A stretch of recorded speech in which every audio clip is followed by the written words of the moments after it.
Hello everyone, कैसे हैं आप लोग। होप आप सब लोग ठीक होंगे। मेरी यूपी की सीरीज़ चल रही है एमबीबीएस की। एमबीबीएस 2025 के लिए हम लोग कॉलेजेस कवर करें।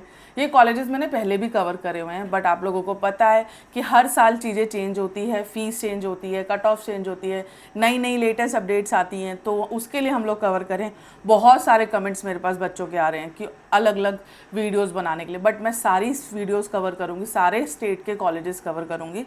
आप लोग बिल्कुल परेशान नहीं हुए, थोड़ा सा पेशेंस रखिए, आपको मेरे चैनल पे सारे कॉलेजेस देखने को मिलेंगे। आज हम लोग बात कर रहे हैं NCR medical college Meerut. Meerut और हापुड़ के हाईवे पे ही ये कैंपस है ये, और ये कैंपस मेरे सामने ही बन के रेडी हुआ है। पहले इसकी ओपीडी इतनी अच्छी नहीं थी, बट अब इसकी ओपीडी से लेके हर चीज़ें, मतलब आप देखा जाए ना, पीजी की सीट्स भी इनके पास आ गई है। अच्छा, इन्होंने अपने आप को प्रूव करके अपने आप को अपग्रेड करा। बात करते हैं कॉलेज कैसा है, क्या कट ऑफ गई है, क्या फ़ीस स्ट्रक्चर है, कैसा हॉस्पिटल बना हुआ है इनका।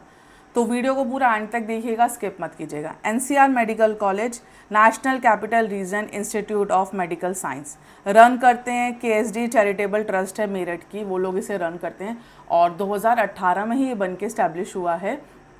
पहले इसको आप मुलायम सिंह के नाम से भी जानते थे, पहले इसका नाम मुलायम सिंह था, बट अब इनका नाम चेंज हो गया था, तो इसको एनसीआर नेशनल कैपिटल रीजन के नाम से इसे रख दिया गया। एफिलेटेड है अटल बिहारी वाजपेयी यूनिवर्सिटी से, और 2021 से एफिलेटेड है इससे, और अप्रूव्ड है एनएमसी एमसीआई से। अब तो इनको परमिशंस वगैरह रिकॉग्नाइज सब हो गया, बिकॉज इनके पास पीजी भी आ गया है। लास्ट ईयर इनके पास पीजी आया है, पीजी की अच्छी खासी सीट्स आई है इनके पास, और एमबीबीएस तो ये लोग रन करते ही हैं। 150 इनटेक्स है इनके पास, 150। हॉस्पिटल जो इनसे अटैच है वो है एनसीआर हॉस्पिटल, जो 2016 से बन के इस्टेब्लिश हो गया था, और 840 प्लस बेडेड हॉस्पिटल है। मैंने आपको बताया ना, जब ये हॉस्पिटल बना था तो इतनी अच्छी ओपीडी नहीं थी। आपको पता है, कोई भी एक नया हॉस्पिटल बनता है, कॉलेज बनता है, तो उसको डेवलप होने में टाइम लगता है। बट अगर आप अब जाएंगे इस कॉलेज में देखने, तो ओपीडी इनकी पर डे की बहुत अच्छी हो गई है। अच्छी ओपीडी आप इसे बोल सकते हैं, मतलब आपको 600-700 पर डे ओपीडी देखने को मिलेगी, हर डिपार्टमेंट में देखने को मिलेगी, क्योंकि इनका जो एरिया पड़ता है वो अर्बन और रूरल दोनों एरिया है, हाईवे पे ही है हापुड़ और मेरठ के, तो इस वजह से भी ओपीडी में इफेक्ट पड़ता है। लोकेशन भी बहुत मैटर करती है, कॉलेज कहाँ पर है कहाँ पर नहीं है, क्योंकि अगर आपको एमबीबीएस कर रहे हो आप, तो बहुत सारी चीज़ें आपको देखनी होती है। बात करते हैं एडमिशन कैसे होगा। एडमिशन आपका यूपी की काउंसलिंग के थ्रू होगा, और आपको यूपी की काउंसलिंग करनी है, उसी के थ्रू आपका एडमिशन होगा। इसके अलावा कोई आपके पास ऑप्शन नहीं है, क्योंकि यहाँ पे सिर्फ जो एडमिशन होता है मेरिट बेस्ड होता है, कोई कोटाज यहाँ पे नहीं है। ये आप लोगों को बता दूँ, क्योंकि मेरे पास बच्चों के मैसेजेस भी आ रहे थे, मैंने आपको बताया कि डायरेक्ट एडमिशन हो जाएगा, नहीं, ऐसा कुछ नहीं होता है एमबीबीएस में, सिर्फ आपका काउंसलिंग से ही एडमिशन होगा। आप काउंसलिंग करेंगे, आप रजिस्ट्रेशन करेंगे, सिक्योरिटी अमाउंट पे करेंगे, सबसे मेन है आपका चॉइस फिलिंग। जो फर्स्ट टाइम बच्चे नीट दे रहे हैं 2025 में, उनको चॉइस फिलिंग से रिलेटेड कोई भी डाउट हो, कोई भी क्वेरी हो, तो मुझे पूछ सकते हैं, मेरा नंबर स्क्रीन पर है। मेन कंसर्न अभी ये है कि चॉइस फिलिंग आपको कैसे करनी है। चॉइस फिलिंग अगर आपने गलत करी या कुछ भी करा, देखो फर्स्ट राउंड तो फ्री एग्जिट होता है, उसके बाद अगर आपने अच्छा काउंसलर हायर नहीं करा, या आपको कोई ऐसा कॉलेज मिल गया जो आपको नहीं चाहिए, तो आपके 2 लाख रुपए डूब सकते हैं, कोलैप्स हो सकते हैं। इन सब चीज़ों का आपको ध्यान रखना है कि आपके 2 लाख रुपए ना डूबे, तो आप अच्छा काउंसलर हायर करके उनसे अपनी काउंसलिंग करा सकते हैं। उसके बाद आपको डॉक्यूमेंट्स, जैसे ही आपका चॉइस फिलिंग करेंगे, आपका रिजल्ट आएगा। रिजल्ट आने के बाद आपको 2 से 3 दिन मिलते हैं नोडल सेंटर में जाकर रिपोर्टिंग के लिए। उसके लिए आपके डॉक्यूमेंट्स को आपको पता होना चाहिए, क्या क्या डॉक्यूमेंट्स आप रेडी करें, क्योंकि बाद में आप लोगों के पास टाइम नहीं होता, तो अभी से आप डॉक्यूमेंट्स अपने रेडी करके रखें। 10 की मार्कशीट, 12 की मार्कशीट, अपने आधार कार्ड्स पेरेंट्स के अपने, उसके बाद आपका जो नीट का स्कोर कार्ड है, एडमिट कार्ड है, और आपकी मार्कशीट्स हैं, उसमें आपके सर्टिफिकेट्स हैं, माइग्रेशन और ट्रांसफ़र सर्टिफिकेट, और आपका जो अलॉटमेंट आएगा ऑनलाइन, वो फ़ोटोज़ आपको पासपोर्ट साइज़ रखनी है। कास्ट है तो कास्ट का सर्टिफिकेट लेटेस्ट, पुराना नहीं चलेगा, और गैप है तो गैप एफिडेविट बनेगा।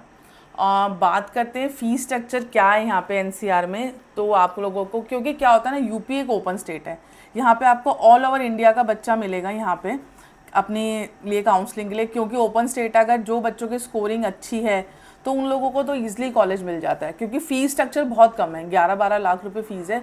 तो सब लोगों का प्रेफरेंस रहता है कि हम यूपी स्टेट में चले जाए, तो हमारा 75 to 80 में कॉलेज पूरी एमबीबीएस पूरी हो जाएगी। बट इस वजह से यहाँ की कट ऑफ हाई जाती है, ओपन स्टेट है, ऑल ओवर इंडिया का बच्चा आता है, वही मैं आपको बता रही हूँ। एनसीआर की जो फ़ीस है वो है 12,19,917 रुपीज़ पर ईयर आपको देनी है। और हॉस्टल वही सेम है, 1,65,000 का नॉन एसी है और 1,92,000 का आपका एसी का है। ये आपका सिर्फ ट्विंस बेसिस पर है और मिसलेनियस आपको 94,000 पर ईयर देने हैं। और सारी जो चीज़ें आपकी वो डीडी में जाएगी, वहाँ साफ मेंशन रहता है कि कैश और चेक्स एक्सेप्टेबल नहीं है, सिर्फ आपको हर चीज़ डीडी में पे करनी है।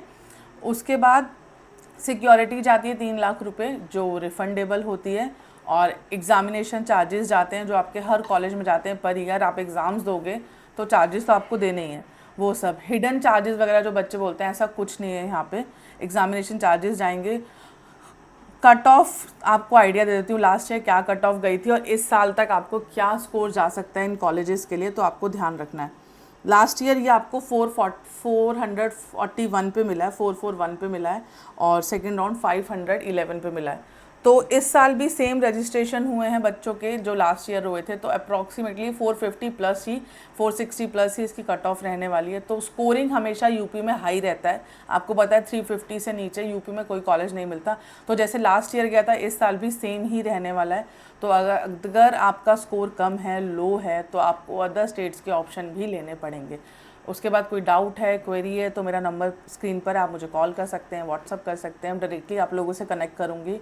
और डिस्क्रिप्शन एरिया में गूगल फॉर्म अटैच है, उस पर अपना नेम और नंबर छोड़ सकते हैं आप, मेरी टीम आप लोगों से कनेक्ट करेगी। और डिस्क्रिप्शन एरिया में और भी फेसबुक, इंस्टा, वेबसाइट्स के लिंक्स हैं, आप चेक कर सकते हैं। कोई डाउट हो, क्वेरी हो तो पूछ लीजिएगा, व्हाट्सअप कर दीजिएगा। और अगर आपको मुझसे मिलना है तो आप लोग मुझे कॉल पे बता सकते हैं, हम लोग मीटिंग अरेंज करके आप लोगों से मिल भी सकते हैं। And thank you for watching my videos.